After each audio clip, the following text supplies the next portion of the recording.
Myanmar Nation Boys မင်္ဂလာပါဗျမြန်မာ Nation Boys ရဲ့နိုင်ငံရေးတမိုင်းတစ်ခေတ်ရှေးအောင်နောက်ပြည့်အစီအစဉ်ပြန်လည်ကြိုဆိုပါရဗျဒီတစ်ပတ်ပြောပါကလေပြီးခဲ့တဲ့ပတ်ကဆိုပဲပေါ့နော်ကျွန်တော်တို့နည်းနည်းလေးစစ်ပွဲတွေတိုက်ပွဲတွေသူရဲကောင်းတွေအကြောင်းတွေနည်းနည်းလေးခွတ်ထွက်ပြီးတော့သူရဲကောင်းတော့သူရဲကောင်းတွေအကြောင်းပေါ့ဒါပေမဲ့ဟိုတင်းပေါ့နော်ဟိုချုပ်ကြီးတွေဒီလိုစစ်သူကြီးတွေအကြောင်းမှုပဲနဲ့လူပညာရှင်တွေမှာကျွန်တော်သူရဲကောင်းတွေရှိတယ်ကျွန်တော်တို့ဒါလုတ်ပေါ်ကပ်ပဲထဲအဲ့အကြောင်းလေးတွေဟိုပြောခြင်းတယ်သူရဲကောင်းလို့ဆိုတာဘာလဲဆိုတော့နိုင်ငံအတွက်လည်းတအားသူတို့ရဲ့ဂီတလူပညာနဲ့ဟိုတန်းပြီးပြတိဆောက်ခဲ့တဲ့မှာပါတဲ့လူတွေကိုကျွန်တော်တို့ကလည်းဒီမို့နော်ဟိုသမိုင်းတွေကလူသားတွေပါသမိုင်းတွေကသူရဲကောင်းတွေလို့သတ်မှတ်ရတာပဲနော်ဟိုစစ်ဘိုလ်ချုပ်ကြီးတွေမှာမဟုတ်ဘူးပေါ့လေစစ်သူကြီးတွေစစ်ဘိုလ်ချုပ်ကြီးတွေမှာမဟုတ်ပါဘူးလူပညာရှင်လည်းတိုင်းကျိုးပြည်ပြုဆောင်ရွက်ခဲ့တယ်ဆိုရင်သူဒီလည်းသူရဲကောင်းတွေပါပဲအဲအကြောင်းတွေပြောခြင်းတယ်ဆိုတာခုအဓိကတော့လက်ရှိကားထဲမှာဘာတွေဟိုအတန်တွေထွက်နေလဲဆိုတော့ဟိုရင်းနဲ့ကိုယ်ဆိုလည်းကြားမှာပါ online ပေါ့လေခေတ်သမိုင်းကိုဒုံဆိုင်မိသူများဆိုတဲ့ကျွန်တော်တို့တန်ကျိုးပြည်ပြုရွှေရှင်တွေတန်ကျိုးပြည်ဆိုတာဟိုပါပေါ့အဓိကရွေးကောက်ပွဲတဲ့ရွေးကောက်ပွဲမှာမဲပေးကြဖို့လုံဆိုတာပေါ့ဗျာဒါကတော့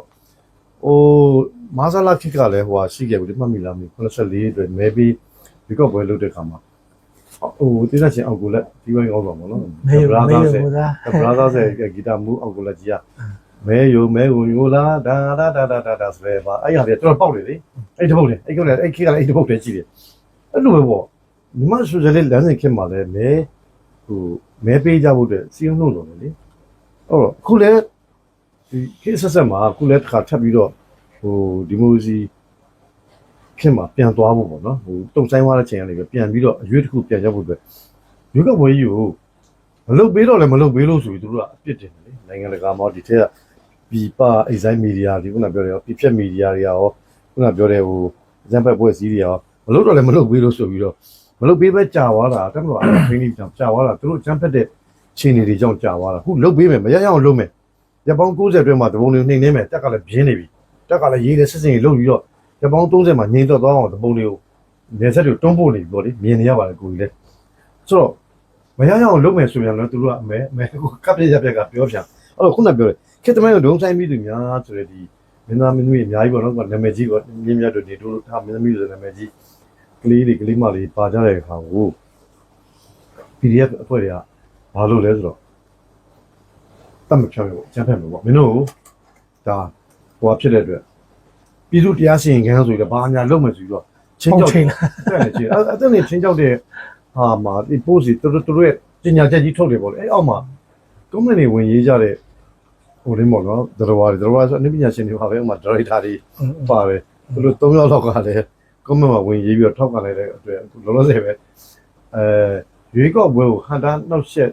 ်ဒါမှကာကွယ်တားဆီးဥပဒေနဲ့ရေးယူခံရပြီသူကချက်ချင်းရေးယူလာသူကကြတော့အဲ့ဥပဒေကကြတော့သူကဟိုတရားစွဲတာတိတ်အချိန်မကြာဘူးတရားရုံးတွေမှာရင်ဆိုင်ရှိနေတယ်ငါဘာမှမဟုတ်ချက်ချင်းတရားစီရင်တော့မှာလေချက်ချင်းနေချင်းပေါ့နေချင်းပြီးဟိုထောင်ချမယ်ပေါ့ပြောချင်တာအဲ့နဲ့မိသွားပြီပြောချင်တာဒီလူမြင့်ရှင်တွေကသူတို့ရဲ့တိုင်းကျိုးပြည်လှုပ်ဆောင်တာဘာဖြစ်လို့ဒီကောင်တွေကပြည့်လုပ်နေလဲလူမြင့်ရှင်တွေကဒီသူရဲကောင်းတွေပါဟိုပါလေတိုင်းကျိုးပြည်လှုပ်ဆောင်တော့ဟိုလူမြင့်ရှင်တွေပြောတာ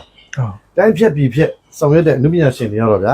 ဒါတော့ဘလို့သူရဲကောင်းဖြစ်မှာလဲသူတို့နိုင်ငံသစ္စာပေါက်ပေါ့ဒါဆိုနိုင်ငံရဲ့အကျိုးပျက်စီးကြောင်းဆောင်ရွက်နေတော့နိုင်ငံသစ္စာပေါက်ပဲဗျာကျွန်တော်ပြောချင်တော့ဟိုဒီတစ်ခေါက်မှာ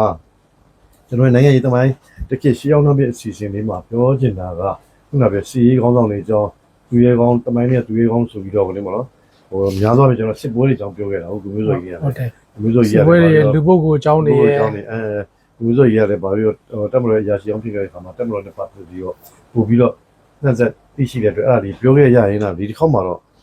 မျိုးစောကြီးကိုယ်တိုင်ကလည်းဟိုစနေကြော်လောက်လာဟဟိုမှာလေတက်မလို့စစ်စေးမှာဒရမာရန်ဒီကလည်းမြတ်စေရွှေရှင်မင်းသားတော့ဖြစ်တော့မလို့နည်းနည်းဖြစ်လိုက်သေးတယ်ဟလားဒါတော့ဒါကြုံကြရင်ထည့်ပြောရမှာပေါ့ခုမဖြစ်အောင်လုပ်နေတော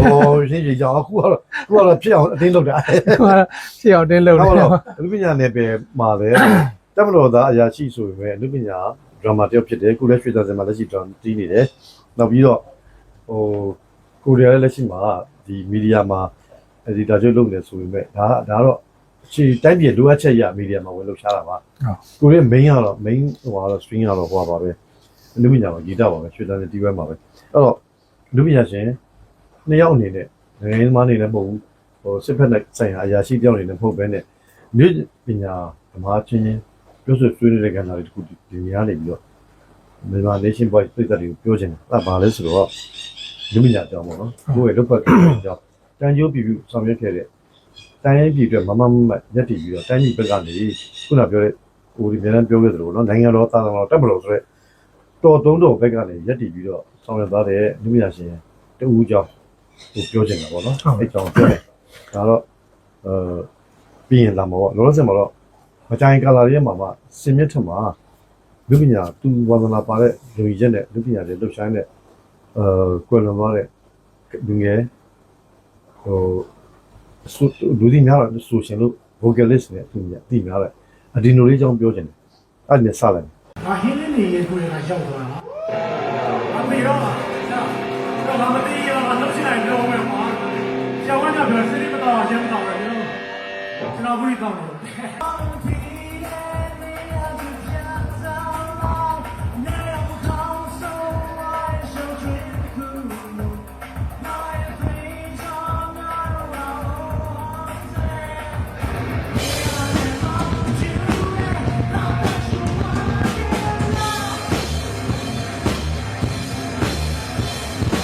အဒီနိုဆိုတာလူတွေသိကြတယ်လို့မက်တယ်ဆိုတော့လို့လူတွေကသိကြတာမဟုတ်ဘူးကိုယ်တွေသိတာဟို90ပြည့်လို့ကာလာတွေမှာ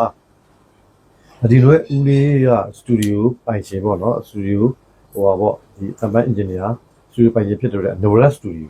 သူကအဲ့ကလေးကသူကကိုဝေထွန်းပေါ့ကိုဝေထွန်းကအမ်ပါလာမာဒရမ်တီးရတယ်ပေါ့တော့သူစတူဒီယိုမှာကိုရီးယားရွှေသန်းစံလည်းအများနဲ့ဒီဟိုဖောက်တယ်ဖြစ်နေတဲ့ခါကျတော့အဲ့မှာလည်းရွှေသန်းစံသွားတီးတိုင်းဘယ်သူတွေနဲ့တွေ့လဲဆိုကိုရီဂျူတီဝင်တဲ့အချိန်မှာကလေးလေးတယောက်ဝင်လာသူကဝေထွန်းတူအဒီလိုပေါ့အဲ့တော့ချာတိတ်လေးပေါ့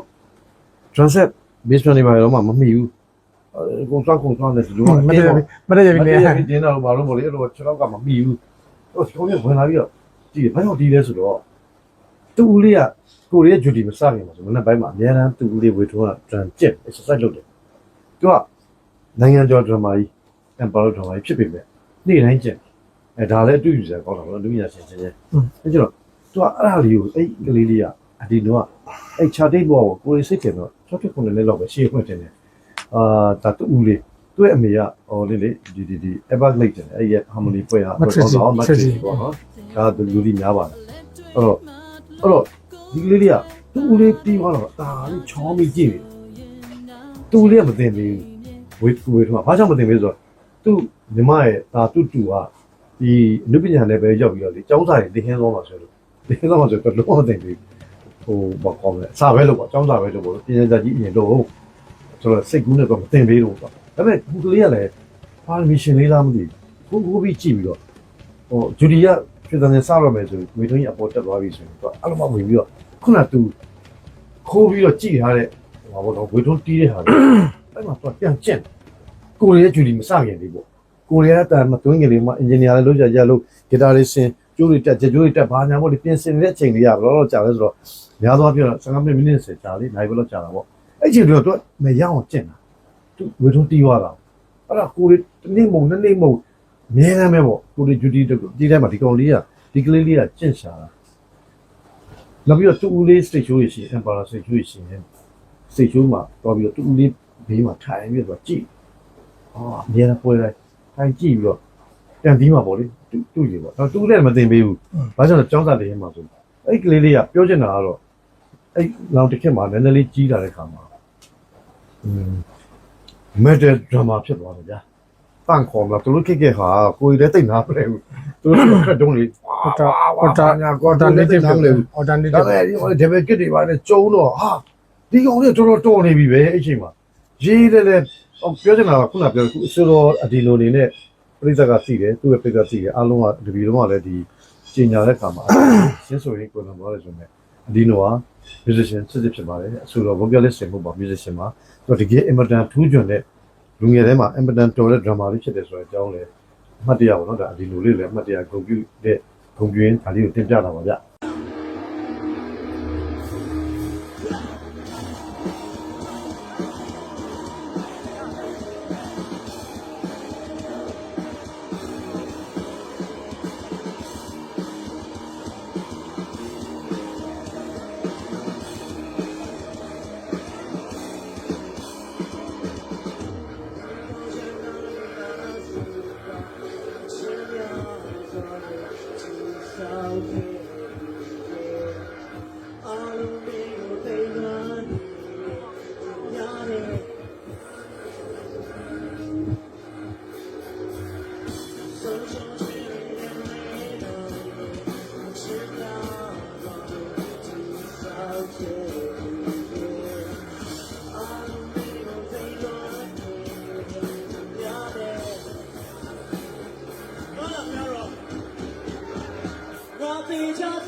တော့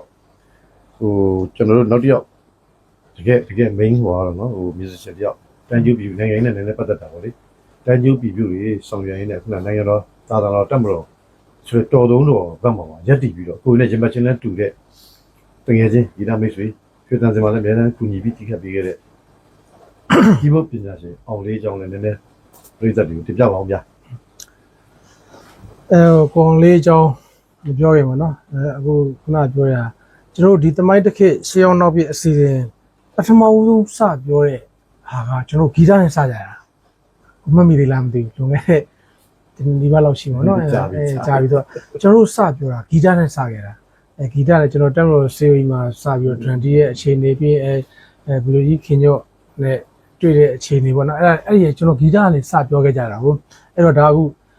အဲ့နောက်ပိုင်းဂီတအကြောင်းအဲ့ဒါပြောပြီးတဲ့နောက်ပိုင်းမပြောပြတော့ဘူးပြောပြတယ်ကျွန်တော်တို့ဒါအဲ့ခေတ်အခြေအနေရအောင်နိုင်ငံရေးအကြောင်းတွေအရင်တမိုင်းအကြောင်းတွေကောင်းတွေအကြောင်းတွေပြောကြတာကျွန်တော်အခုတခါဂီတအတွက်ပြောစရာတခါအကြောင်းဖန်လာပြန်ပြီအကြောင်းဖန်ခုန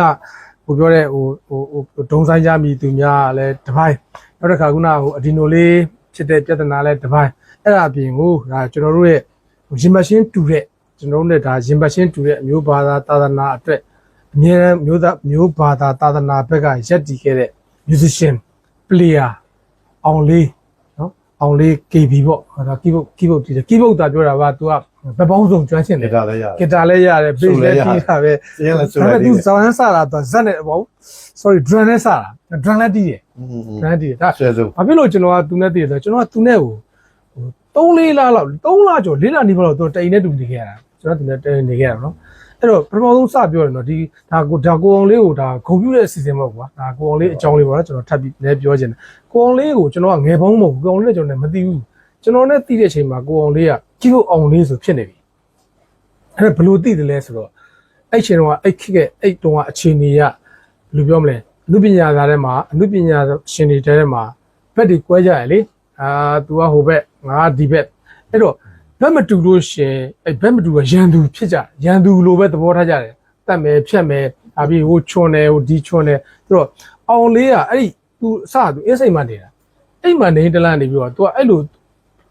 तू ရက်တီတဲ့ဘက်နဲ့ तू ရက်တီဘက်ကဒီဘက်ကလေ तू ရက်တီတဲ့ဘက်ကအမျိုးဘာသာသာသနာဘက်ကရက်တီတဲ့ဘက်နိုင်ငံတော်ဘက်ကရက်တီတဲ့ဘက်ဟိုဘက်ကတန့်ကျင်ဘက်အဖွဲ့ကရက်တီတဲ့လူတွေကြတော့ तू နဲ့အဆင်မပြေဘူးပြီးတော့ तू အဲ့လိုပေါ့ဟို Facebook မှာတက်မယ်လို့ဖြတ်မယ် social media မှာအဲ့လိုတက်မယ်ဖြတ်မယ်လို့အဲ့ကောင်ကဘာကောင်လို့ချွတ်နေတာ तू ကြောက်တော့ तू ကိုလည်းကောင်းပါပြီလို့ဘူးမှမရှိတော့ तू ကဘယ်ကိုသွားလဲဘယ်မှာသွားရှောင်လဲဆိုတော့ तू အဲ့ရန်ကနေပြီးတော့ဟိုအင်းတကောမှာကျွန်တော်ဟို drum တီးတဲ့သားကြီးရှိတယ်ကိုသားကြီးကသူ့ကိုခေါ်ထားတာအိမ်မှာခေါ်ထားတာအဲ့တော့အဲ့ကိုသားကြီးနဲ့ကျွန်တော်နဲ့ကလည်းဟိုရင်းနှီးတယ်အဲ့ drum သူဟိုပြနေရင်းနှီးတယ်ကကျတော့ तू ကကိုသားကြီးကကျွန်တော်ကိုဘာပြောဆိုတော့အကိုလိုပဲတဲ့အဲ့နိုင်ငံရေးစီရေးတွေကိုရန်ပြောချင်တဲ့ကောင်တကောင်ရှိတယ်တဲ့ကျွန်တော်အိမ်မှာရောက်နေတယ်ခေါ်တော့မယ်ကျွန်တော်လဲဟလာဘယ်သူလဲပေါ့ဟာကျွန်တော်လောကပဲခိမှုတီးတာတဲ့ဒီကောင်လဲဒါပေမဲ့ဒီကောင်အဲ့ဟိုနိုင်ငံရေးတို့စီရေးတို့ဒီကောင်အရန်ပြောချင်တာကျွန်တော်တို့ကသူနဲ့ရှင်မပြောနိုင်ဘူးကျွန်တော်နားမလည်ဘူးတဲ့အဲ့အကိုနဲ့ပြောတယ်ဆိုတာကျွန်တော်လိုက်ခဲ့မယ်ဆိုတော့ကိုသားရင်လိုက်ပါ ဟိုမှာကိုအောင်လေးနဲ့တွေ့တော့ထုံးစံတိုင်းပေါ့ထိတ်ပြောင်းနေပေါ့အများကြီးအိမ်ထဲမှာအုတ်လူကြီးစောင်းတာလား ဘာလို့စောင်းထားလဲဆိုတော့ထိတ်ပြောင်နေလို့ အမှန်တော့ကိုကမသိဘူးဒီလူဘာဖြစ်လို့အိမ်ထဲမှာအများကြီးလေအုတ်လူကြီးစောင်းတာလေပေါ့နော်အဲ့မှာသူနဲ့ကျွန်တော်စကားပြောကြတယ်တော့ဒီလူကဒီတက်ကလက်နက်တွေကမတက်မတော်ကြီးဒီမှာတုံးတဲ့လက်နက်တွေအကြောင်းဒီနောက်ဆုံးပေါ်တိုက်လေနေအကြောင်းနောက်ဆုံးပေါ်လက်နက်တွေအကြောင်းနောက်ဆုံးပေါ်ဒီစစ်ရေးရင်တွေအကြောင်းကျွန်တော်တက်ပူသိတယ်သူက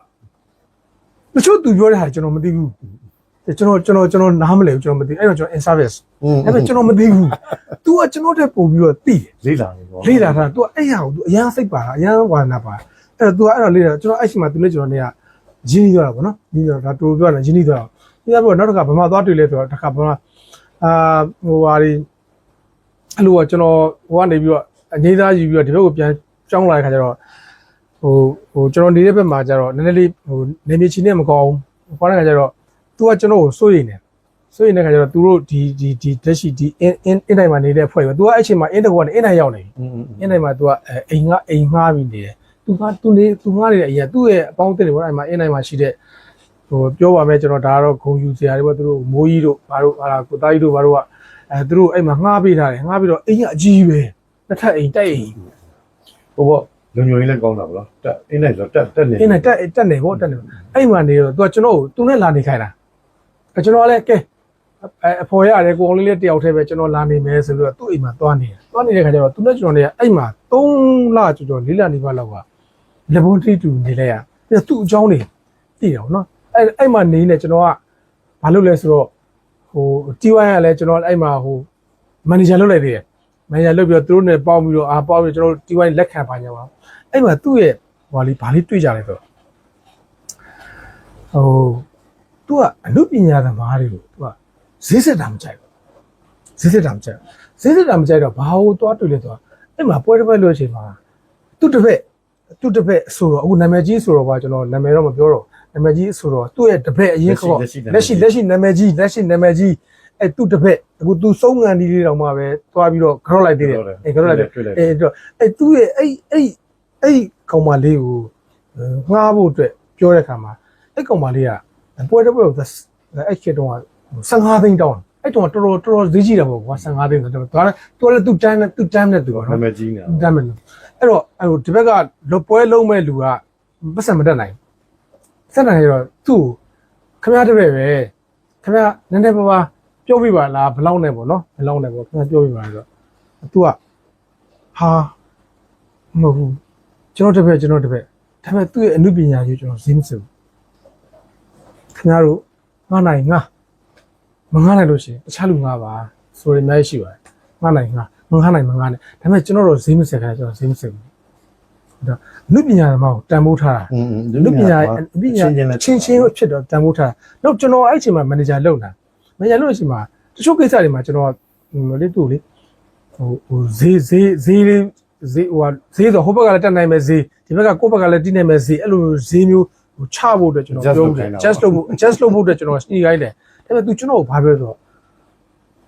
့အခုအားတယ်ကိုမျိုးဆိုအားတယ်မြပညာသမားကိုဈေးမစစ်ပါနဲ့ဗျာတဲ့ကျွန်တော်ကိုဈေးစစ်နေမကြိုက်ဘူးတဲ့သူများကိုလည်းကျွန်တော်ဈေးမစစ်ချင်ဘူးတဲ့ तू တန်ရတန်ကြီး तू တန်လို့ तू တောင်းထားပါနော်အဲ့တန်အဲ့ဒါကိုတန်နေထင်ငှားလိုက်မတန်ဘူးထင်မငှားနဲ့ဒါပဲ तू ပြောချင်အဲ့မှာသူ့ရဲ့အမှုပညာပေါ်မှာထားတဲ့ဘာလို့ခေါ်လဲတန်ဖိုးထားမှုတွေတွားတွေ့တာဒီလူနော်ဒါကိုအောင်လေးကအခု လူညာမာနလို့လည်းပြောလို့ရတယ်ဘယ်လိုပဲဖြစ်တန်ဖိုးပါပဲ အဲ့ဒါတော့ तू ကကိုအောင်လေးကကျွန်တော်နဲ့စတွေ့ရ तू အရက်တောက်တာအခုလဲဒါဆုံးမသွားတယ်ဆိုတာ तू ဒါအရက်ကြောက်မဲဆုံးမသွားတာဒီအရက်ကတောက်တာနေရောညာရောတနေကုန်တောက်တာလေတနေကုန်မနေ့မိုးလင်းနဲ့တောက်တာမနေ့မိုးလင်းတောက်ညနေကျတော့တနေကုန်နောက်တနေ့ပြန်လဲအဲ့လိုမျိုးလဲအောင်တောက်တာဒါပေမဲ့ဘလောက်မူးနေအမှုပညာနဲ့ပတ်သက်လို့ဒီလိုတန်မိုးထားတယ်နောက်တစ်ခါ तू တကယ်လို့တီးပြတဲ့သူအလကားတီးပြတာအဲ့ဒါတရားမမျိုးဟိုကျွန်တော်ဆိုရကျွန်တော်ဈေးစင်တာမကြိုက်တာ ဈေးစစ်တာမကြိုက်တာ သူကျင်နဲ့အလကားတီးပဲ အခုကျွန်တော်အဲ့ဒါလုတ်ပေးတော့ဆိုရင်သူအလကားလုတ်ပေးတာပတ်စံကိစ္စမပြောဘူးပတ်စံကိစ္စမရပြီကိုမျိုးဆိုကျွန်တော်လုတ်လိုက်မယ်ဆိုကျွန်တော်အခုသူ့ကိုတချင်းနေကျွန်တော်ဆိုတာ2ပုတ်လောက်ရှိတယ်အဲ့2ပုတ်သူတီးပြအလကားတီးပြတာတိတ်တဲ့နေနဲ့ညဘက်ကြလို့အဲ့လိုပေါ့ အဲ့တော့ကျွန်တော်လည်းတောက်တာပေါ့တူတောင်းရင်းပိုင်းနဲ့အဲ့ဒါမျိုးသူတို့နှစ်ယောက်အဲ့ဒါမျိုးတစ်ချင်းစိတ်ပါရင်ပါတယ်လို့ခါကျည7နိုင်တစ်ချက်တီရောက်ပြီးနှစ်ယောက်ထဲတီးလိုက်ဆိုလိုက်အဲ့ဒါလေးကမဟုတ်သူကအဆိုးပါဂိုက်လုပ်ပေးသေးတယ်ဒါကဘယ်နေရာဆိုဘယ်လိုဆိုပါနော် စိတ်မပိုင်တော့မတည်ဘူး စိတ်မပါရင်မတည်ဘူးဒါပေမဲ့စိတ်မပါတဲ့အချိန်လည်းခက်များများစိတ်ကလည်းသိမပေါ့ဒါပေမဲ့စိတ်ပါတဲ့အချိန်ဆိုလို့ရှိရင်လည်းသူက ပေါ့နော် ဘုဝင်လို့ရှိရင်သူကတကယ်အမှုပြန်မှာဟိုပုံစံတိုင်းပါနော်သူနဲ့ကျွန်တော်နဲ့ခီးတွေတော်တော်များများသွားဘူးတယ်အဲ့မှာထူးခြားတာတစ်ခုပြောပြအောင်ကျွန်တော်တည့်ခီးသွားကြတော့အဲ့ပွဲငားတဲ့လူကကျွန်တော်တို့ဘကိုးရွှေမော်တော်ဖះကိုလမ်းကြုံလို့ဘကိုးရွှေမော်တော်ဖះကိုဖူးဖို့အတွက်ဆိုတော့ကားရက်ပြီးပို့ပြီးတော့ကျွန်တော်တို့ကအားလုံးပေါ့ဒီအဆိုဖွဲ့တွေရောတီးဖွဲ့တွေပါကျွန်တော်ဖះပေါ်တက်ပြီးဖူးကြတာဖူးကြတော့ကိုအောင်လေးကကောက်ပါတယောက်လေးကြံဖဲတယ် နေခဲ့တယ် တယောက်လေးနေပခဲ့တယ်ဟာကျွန်တော်တို့လည်းသူ့ကိုသတိမထားမိဘူးကျွန်တော်လည်းတွားကြမယ်လာတော့တက်သွားကြတာဖះဝင်ရတော့ဓာတ်ပုံတွေရိုက်တဲ့ခါကျတော့ဓာတ်ပုံရိုက်ရမယ်ဆို group လိုက်ကြီးစုပေးကြတော့ကိုအောင်လေးဆိုအောင်လေးမပေါ့အောင်လေးပေါ့ဟာအောင်လေးဘယ်ဟွာလဲဆိုတော့ဟာအဲ့ကောင်လိုက်မလာဘူးတဲ့ကောင်းကကြဟာဘာဖြစ်တာလဲပေါ့စိတ်ဘာလို့စိတ်ကောက်စရာရှိလေပေါ့ဘယ်ဟွာတဲ့ကျွန်တော်တို့ပထမတော့အဲ့လိုထင်တာအဲ့တော့ကျွန်တော်တို့ကကောက်ဝသွားတယ်တော့ပြန်ဆင်းလာတော့သူတို့ကျွန်တော်တွေကအဲ့ချိန်မှာဟိုရင်းနှီးတာဟုတ်အဲ့တော့အခုဘာလို့ကောင်းလေးဘာလို့လိုက်မလာလဲအဲ့ဆိုကောင်းလေးကကျွန်တော်တို့အများကြီးငယ်တယ်သူကကျွန်တော်တို့70လောက်ငယ်ဒါပေမဲ့ကျွန်တော်လည်းသူ့ကိုကိုအောင်လေးပဲခေါ်တယ်သူကလည်းကျွန်တော်အကိုပဲခေါ်တယ်ကျွန်တော်သူ့ကိုအကိုပဲခေါ်တယ် လေးစားတော့ သူကညီမန်းတော့မသိဘူးတယောက်နှစ်ယောက်လုံးအကိုလေးပဲအဲ့တော့ကျွန်တော်ကသူ့ကိုပြောတယ်အခုဘာလို့လိုက်မလာလဲဆိုဟာဟုတ်ပဲလဲတာထုတ်လီဘာဖြစ်တာလဲဘာဖြစ်လို့ဘာလို့လိုက်ခဲ့ရလဲဖះပေါ်ဖះဖူးတဲ့ကိစ္စအားလုံးတူသွားခဲ့တာဟာတဲ့ဆိုကျွန်တော်ပြီးတော့မှဘူဟာတဲ့ကျွန်တော်ဖះကိုမျက်နှာချင်းမဆိုင်ရဲလို့ပဲဖះကိုကြောက်လို့ပဲကျွန်တော်မျက်နှာချင်းမဆိုင်ရဲဟဲ့ဘာဖြစ်လို့လဲဆိုအကိုတဲ့ကျွန်တော်ကမနေ့မိုးလေးနဲ့ကဖះမကြိုက်တဲ့အရေးတောက်နေရတယ်ဒီဖះမကြိုက်တဲ့အရေးတွေတောက်ပြီးတော့ကျွန်တော်ဖះကိုတက်ပြီးတော့မကြော့ချင်ဘူးတဲ့ဖះကိုကျွန်တော်ဘလို့မနဲ့ချင်းဆိုင်ပါ မျက်နှာပူတယ်ပေါ့ မျက်နှာပူတယ်ပေါ့နော်ဖះကိုသူကြောက်တယ်လို့ကြောက်လို့ကြောက်လို့ပြောကြောက်လို့ဖះကိုကြောက်လို့တဲ့ကျွန်တော်မတက်တာဆိုတော့စဉ်းစားကြည့်တဲ့အခါကျတော့ကျွန်တော်တို့တော့မှတစ်ခါကျရင်ရက်တောက်ထားပြီးလို့ရှင်ဖះပေါ်တက်တာပဲလေဖះပေါ်ကြောင်ဘီယာတောက်တစ်ခါတောက်လို့ရှင်လဲအိမ်မှာလဲဖះစင်ရှေ့ဖြတ်တာပဲကိုုံလေးဆိုရင်တော့အိမ်မှာရှိတဲ့ဖះစင်ရှေ့ကိုပဲဖြတ်တာ မှန်မှန်တော့ respect ဖះကိုကိုယ့်ထက်ပို့ပြီးတော့တန်ဖိုးများပို့ထားသလားလို့နော် ဖះကို respect ထားတာပေါ့နော်အေးပေါ့ တန်ဖိုးထား အေးတန်ဖိုးထားတာပေါ့အဲ့တော့ကျွန်တော်တို့ကငါတို့ကအရက်တောက်ထားတာပဲကွာဘီယာတောက်ထားပဲကွာပိတ်စမရှိပါဘူးလားဒကနာစီပါဆိုပြီးသဘောထား तू ကအဲ့လိုမဟုတ်ဘူး तू ကတောက်တော့တောက်တယ်မနေ့မိုးလေးတောက် तू ကျွန်တော်ပြောတယ်အခုတဲ့ကျွန်တော်ကမနေ့မိုးလေးနဲ့ဖះမကြိုက်တာလှုပ်နေတယ်ဖះမကြိုက်တာတွေကိုလှုပ်ပြီးတော့ကျွန်တော်ရဲ့ဖះကိုတက်ပြီးရှစ်ခိုးတယ်တော့ဖះကကျွန်တော်ထကန်ကံမဘောတဲ့ကံကျင်မဘောတဲ့ သူတွေခေါ်လေးရတယ်ချစ်စရာလေး အေး तू တွေ့ခေါ်တမျိုးပေါ့နော်ပြီးတော့ကျွန်တော်အဲ့မှာစဉ်းစားရတော့အော်အေးဟုတ်တာပဲလို့အဲ့တော့ငါတို့တစ်ခါကြလို့ရှိရင်ဖះမကြိုက်တဲ့အလုပ်တွေလုပ်ပြီးတော့ဖះကိုလိန်နေတယ်လို့များဖြစ်နေသလားဟလားဖះဒီကံငါးပါးလုံးထိနေကျွန်တော်တို့ကံငါးပါးထဲမှာဟလားမူတာဝါဒကံတွေကျွလွန်ကျွမယ်သူရာမေရိယကံတွေကျွလွန်လုပ်မယ်အဲ့ကံတွေကိုကျွလွန်ပြီးတော့ဖះရှိမှ तू လိပ်ပြလုံသလားပေါ့ကိုအောင်လေးလောက်တောင်မှပဲငါတို့မစင်စားမိပါလားလို့စဉ်းစားမိတယ်သူတို့လေးနဲ့စဉ်းစားတဲ့သဘောရှိတယ် လေးလေးနဲ့စဉ်းစားတာ ဒီနဲ့စဉ်းစားတဲ့သဘောဖြစ်တယ်ဖះလုံးဝမကြောက်ဖះရှိကိုလုံးဝမတော့အဲ့ဒါအခုအောင်လေးငငယ်တော့ကျွန်တော်မသိဘူးကျွန်တော်လည်းတွေ့ပြီးတော့နောက်ပိုင်းမှာအခုသုံးသွားတဲ့အချိန်ထိလုံးဝအဲ့ဖះရှိကိုမတော့ဖះမကြောက်ဒါသူ့ရဲ့ဘယ်လိုပြောမလဲကောင်းတဲ့အချက်လားမကောင်းတဲ့အချက်လားဒါထူးခြားတဲ့တော့ထူးခြားချက်ပေါ့နော် ဟိုဘာသာမဲ့တော့မဟုတ်ပါဘူး ဘာသာလည်းမဟုတ်ပါဘူးဘာသာမဟုတ်ဘူး သူကဟိုအောင်ဆိုလို့ respect ဟိုဘာသာမဲ့ဆိုတော့တက်မှာပေါ့ဘာသာမဲ့ဆိုတော့ပြောတယ်ပါပြီ သူကဖះကို respect ထားတယ်ဒါမျက်နှာပူတယ်ပေါ့လေသူကဖះမကြိုက်တဲ့လုပ်လို့လုပ်ထားတယ် ဒါပေါ့ဒါပေါ့ အားလေးပါဒါလည်းအင်မတန်ဒါလည်းလေးစားစရာကောင်းပါပဲသူစိတ်တယ်ချစ်စရာလေးပေါ့နောက်ပြီးတော့ဟိုလည်းတွေးကြုံတာလေးခုပြောမှဆိုသူ့ရဲ့လူပညာဘာပေါ့မလဲစွမ်းရည်ပေါ့နော်သူကတော်တယ်သူရက်တော့တာရတကယ်တော့ပေါ့လူပညာဟိုစွမ်းရည်တော့အားတော်ဘာလဲဆိုတော့ဟို2012လောက်မှတင်တယ်ဒီပညာရေးဝန်ကြီးဌာနနဲ့အခုလိုဟိုပါတော့နော်ဒီမှာ Nation Voice Media နဲ့ချိတ်ဆက်ပြီးတော့ဘာလို့လဲဆိုတော့ဘာမှခုမှမရှိဘူးပထမဦးဆုံးဟိုဘာလို့လဲဆိုတော့ပထမဆုံးစီစဉ်ပေါ့နော် program ပေါ့တမတော်စစ်ချီတေးတွေစစ်တီတေးမှာစစ်ချီတေးတွေ10ဘုတ် machine ပါ select လုပ်ပြီးတော့ဒါပြန်ကြိုင်ဝင်ကြီးဥမမောင်နဲ့တိုင်နေပြီးတော့ကျွန်တော်တို့တမတော်သားတွေကွန်ပျူတာအနေနဲ့လည်းဖြစ်တယ်ပြီးတော့ကာရာအိုကေမှာတခြားနေရာမှာအိမ်မှာလည်းဖြစ်စေအခမ်းအနားတွေတမတော်ရဲ့အခမ်းအနားတွေမှာဖြစ်စေတက်မွေးနေ့မှာဖြစ်စေဒီစစ် ချီတေးတွေဆိုဖို့တဲ့ကာရာโอเกဗာရှင်းမရှိဘူးစစ်ကြီးတွေကြော်ကြတဲ့10ဘုတ်လောက်ကိုကျွန်တော်တို့ကာရာโอเกဗာရှင်းလုပ်ပဲအဆိုမပါဘူး instrument တဲ့instrument ဖြစ်တဲ့အတွက်ဟိုတို့အဆိုဖြောက်တဲ့ဟာမှာကိုယ့်ရဲ့အတီး main melody ဖြောက်လိုက်ရုံပဲလေတီးထားတဲ့ lead ဆို lead ပေါ့ဖြောက်လိုက်ပြစုကိုယ်တိုင်ဆိုလို့ရဆာလန်ထိုးပေးတာလေကာရာโอเกဗာရှင်းကျွန်တော်ဖန်တီးမယ်ဆိုတော့ဘုံကျုံမောင်းလဲခွင့်ပြုတဲ့ခါမှာကျွန်တော် budget ချပေးခါမှာအဲ့ဒါဒီကိုတီးပြတော့ကိုသားကြီးတို့အောင်လေးတွေတီးပြတယ်တီးပြတဲ့ခါမှာရှင်းတော်တော်များများဒီတော့အောင်လေးကဘာပြောဆိုဟိုတဲ့ကျွန်တော်သူကဟိုတော့မှတည်တာလေဟိုကတော့သူဘင်ဂျာရီကျွမ်းကျင်တယ်ဘင်ဂျာရီနေရာလေးကဟိုကသူပါခဲ့မှာအဲ့ချိန်တော့မသိပါဘူးအခုကကျွန်တော်ဟိုဟာတဲ့ဂျူနီယိုနည်းနည်းလေးစောင်းလာနည်းနည်းလေးဟိုဂျူနီယိုဟို440ဘော်ဒီကိုလည်း standard ဂျူနီမလုပ်ထားဘူးနည်းနည်းလေး short တာအေးဒီဘောအဖြစ်လို့လဲဘာလို့ဆိုတော့လူတွေမှုတ်တာလေမှုတ်တူရတဲ့ brass တွေကြီးရမှာ brass တွေ trombone တွေ trumpet တွေပါလွတ်တဲ့ခါမှာဟိုဒီမလို့ဟိုစစ်ချီသေးဆိုတော့ trombone တွေအများကြီးပေါ့ remote တွေအများကြီးသုံးမယ်ပေါ့သုံးတယ်ပုတ်ကြတဲ့ခါမှာတကယ်မှုတ်တော့ဟိုလေဂျူနီကမမြည်ဘူးလေတဲ့ ဘယ်ညီမလဲ standard မဖြစ်ဘူးအဲ့အတွက်ကျွန်တော်ကစစ်ချီသေးကိုပြန်ပြီးတီးတဲ့ခါမှာတအားကြီး standard အားတက်ရနေလူတီးတဲ့မှုထွက်ပဲစစ်တီးတဲ့မှုထွက်နေမှာဆိုလို့တဲ့ကျွန်တော်သူကြီးဖို့မှာနည်းနည်းလေးစောင်းရိုင်ပြီးကျွန်တော်ဆိုရဆိုရင် page မရောက်လို့ကြော်လို့ဖြစ်တယ်လို့ပေါ့အဲ့လိုလားပြောချင်တာဒီ idea ကျွန်တော်ထူးဆန်းတယ်ဒီကိုလည်းကောင်းမတွေ့ဘူးဆိုကိုလည်းဘင်ခံလည်းမကြွချင်ဘူးသူကဘင်ခံနဲ့နီးစပ်တယ်နောက်ပြီးတော့ remote တွေရဲ့အကြောင်းနီးစပ်တယ်တော်တယ်ပေါ့လေသူဟာသူ့ရဲ့ idea တော်တော်ကောင်းလာဒါမျိုးကဘယ်ကိုလေးပေါင်းခဲ့ဘူးလေဒီကတိတ်တန်း keyboard တွေအများကြီးနဲ့ကိုလည်းတီးရတာပါပဲဟိုပြည်စံစနဲ့ပတ်သက်ပြီးတော့အများကြီးတီးရတယ်အေးစက်ပါပဲအများကြီးတီးရတယ်ဆရာကြီးတွေပြိတ်ခဲ့တယ်ဒါပေမဲ့အဲ့လိုမျိုးပြောတာမကြားခဲ့ဘူးသူ့ရဲ့တွေးခေါ်ဟာတဘာဝနဲ့နီးစပ်အောင်လုပ်တာလုံးဝတအားကြီးတက်ရက်ပြီးတော့ကျုံနေနဲ့တအားတက် standard ဖြစ်နေဒါကြီးဟာ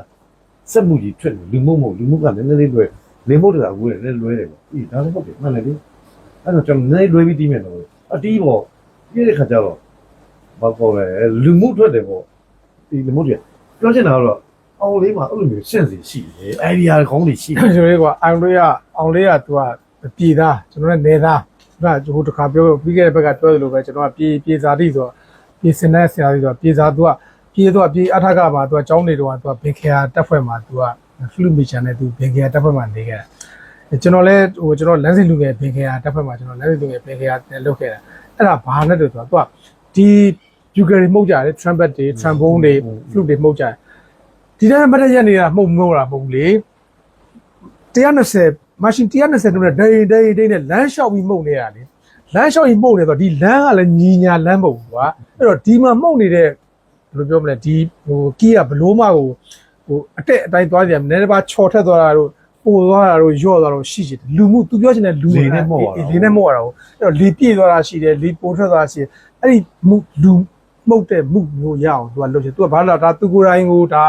လမ်းစစ်ဟိုဘင်ခေယာတက်ဖွဲ့တွေမှာသူကိုယ်တိုင်ပါခဲ့ဘူးတာဖြစ်တဲ့အတွက်သူကဒါကိုသိတာအဲ့ကြောင့်မို့သူကဒီတိုင်းပဲသူက keyboard နဲ့ဆိုအတိအကျတီးလို့ဒါလူမှုမထွက်တော့ဘူးဆက်နဲ့တီးတယ်လို့ဖြစ်မှာပေါ့ဒါအသက်ရက်နေမယ်ဒါအသက်ရက်နေပေါ့ဒါအသက်ရက်နေလို့မရဘူးဆိုအဲ့ဒါမျိုးဒါလည်းလေးသားစရာပါသူလဲဟုတ်တယ်သူ့ရဲ့ရေချင်းပေါ့ သူများလည်းမတူဘူးပေါ့လေသူစဉ်းစားမိတာလေးတွေကတော်တော်ရှုပ်နေရမှာသူ့ရဲ့အသားချက်တွေအများကြီးရှိပါတယ်တော်တယ်ပေါ့ဟုတ်လားကိုယ်လည်းသူဆုံးရှုံးကနှမျောပါတယ်ဟိုဆုံးခံနီးလေးတွေမှာပဲကျွန်တော်ဟိုဆိုတော့ဟိုလက်ပြည်ကြီးရဲ့တခြင်းဒီဘက်ကို recording လုပ်တဲ့အချိန်မှာဘောပင်နဲ့တို့ကျတဲ့စတော့တိုင်းလိုချင်တဲ့ဘောပင်လေးလုပ်ပြီးတီးသွားလဲတွေ့လိုက်လက်ပြည်တင်တာတွေ့လဲဘောပင်နဲ့တီးနေတာနောက်ကျွန်တော်တို့တူနေတဲ့အချိန်တော့သူကလေသမင်းကျွေသားစိတ်သူကပဲဗျာအေးကျွန်တော်အဲ့သူဆုံးသွားလဲအဲ့ဒါလေးပါတာဗောနော်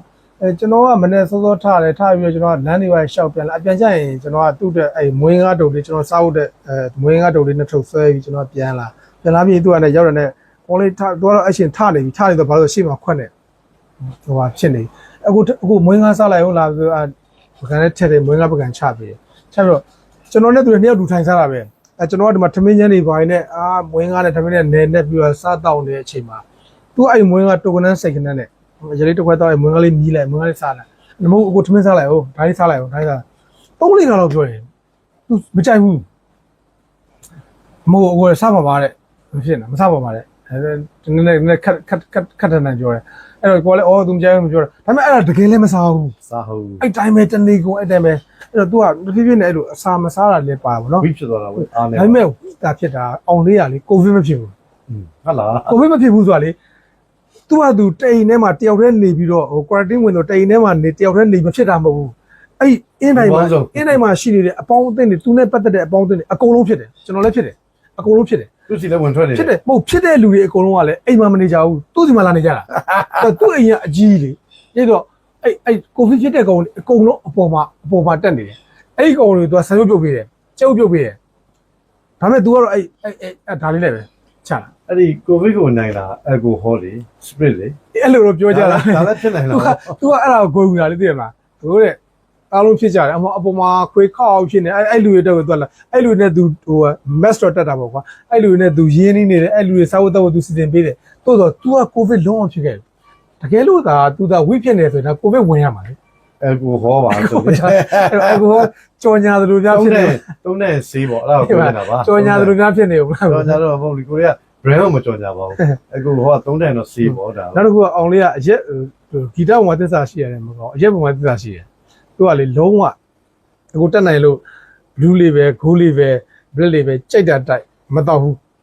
အောင်လေးကဘာတော့အဲ့ Mandarin တစ်ခုပဲတောက်တယ်အဲ့တစ်ခုပဲတောက်တယ်ကျွန်တော်လည်းတွေ့ရရှိအဲ့ Mandarin မရှိရင်မတော့ဘူး ဝီစီတိုက်တယ်တော့ဘူး မဟုတ်တကယ်ဂိုးလေးပဲ black လေးပဲ blue လေးပဲလာတိုက်လုံးဝမတော့ဘူးကျွန်တော်မတော့ဘူးလားကျွန်တော်က brand ပဲအဲ့တစ်ခု brand တစ်ခုပဲသစ္စာရှိနေတောက် ကိုလည်းကြုံလေဒီပွဲတွေမှာဥမာ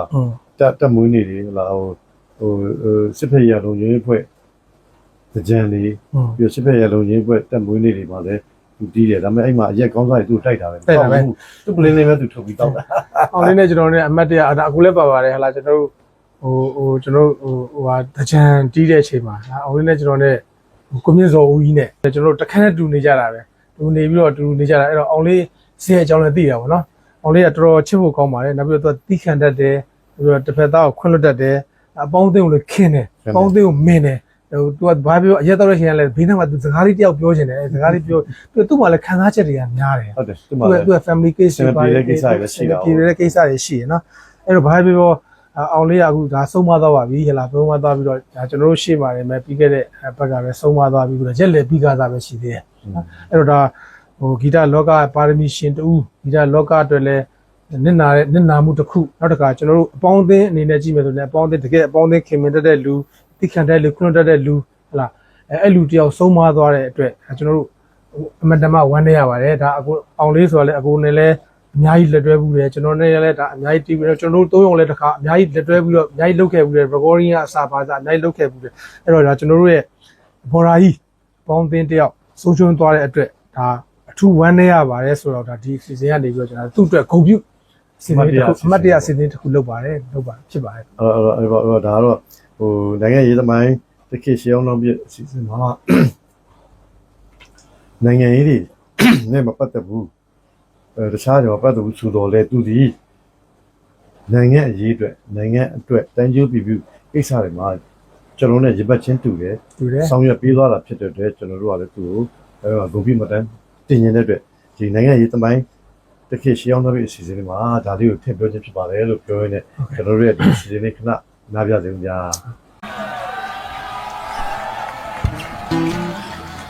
ကိုယူအရင်ကျေးဇူးတင်ပါတယ်လို့ဒီနေရာအထိရောက်လာတယ်ဆိုတာကျွန်တော်ဘဝအစတွေမှာပေါ့နော်ပါဝင်ပေးခဲ့တာဖြစ်ပါတယ်高飘的巴布雷，太老气对不起那里，哎那不嘞，手臂不细致，看地背度，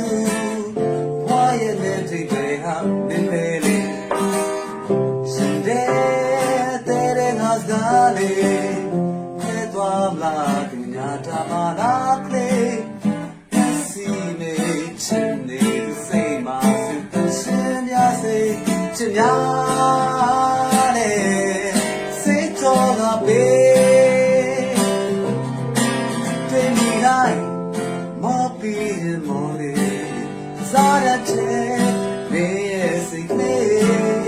到来多马路走马归。哦，没人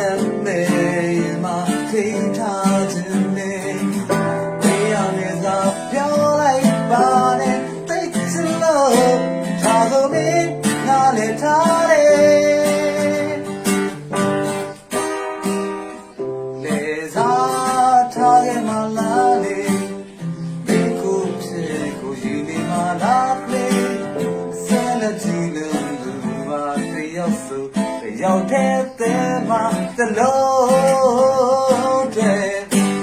yazile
The Lord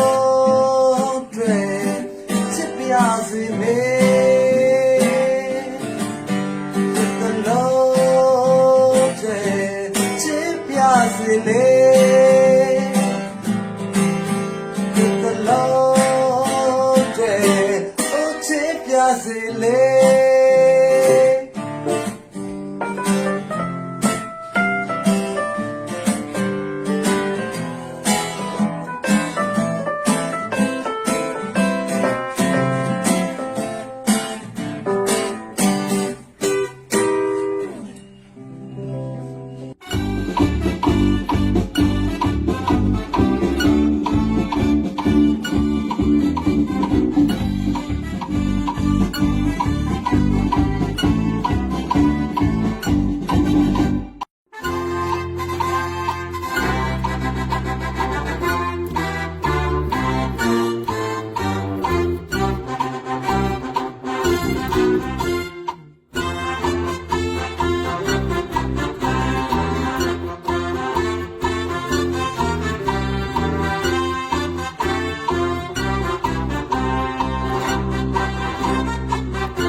Myanmar nationwide